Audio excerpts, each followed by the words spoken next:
कि चाइना अपनी नापाक हरकतों से बाज नहीं आता है। कभी वो लद्दाख के अंदर करता है, कभी वो अरुणाचल के ऊपर करता है।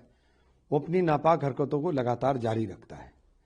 हमारी विदेश नीति कहीं ना कहीं कमजोर दिखाई पड़ती है।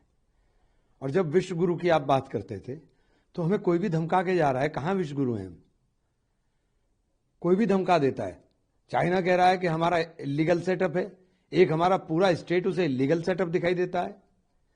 हमारे देश के नागरिक को अपने यहां प्रताड़ित करने का काम करता है।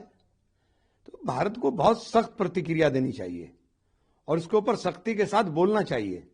पूरा देश प्रधानमंत्री जी के साथ खड़ा है इस इशू के ऊपर। जिस तरीके से अभी बिहार में ऑपोजिशन लीडर्स थोड़े बेचारे से थे, वो बीजेपी का गेम नहीं समझ पाए, मगर ये बंगाल में नहीं हो पाएगा, ये दावा कर रही है ममता बनर्जी।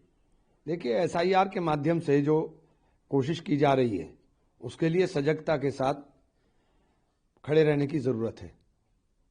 और जो चाणक्य बनकर के घूम रहे हैं ज्ञानेश कुमार जी, उनकी चालों को समझना चाहिए। योगी आदित्यनाथ ने कहा कि औरंगजेब जैसे क्रूर जो आतंकी थे, उन्होंने लोगों पे बहुत अत्याचार किया और तिलक और जनेऊ को हटाने का काम भी किया, मगर गुरु तेग बहादुर महाराज जी उन्होंने कभी भी अपने फेथ से डगमगाए नहीं। ये फर्जी बातें, फर्जी जो चलाने की कोशिश करते हैं, सब इतिहास को पढ़ने का काम करें कि इतिहास में क्या है।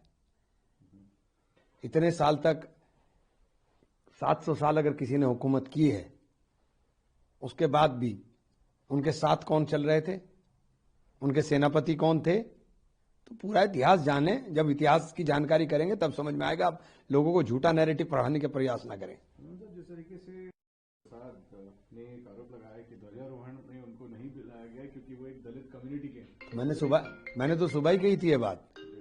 मैंने तो सुबह कही थी कि अवधेश प्रसाद जी को नहीं बुलाया।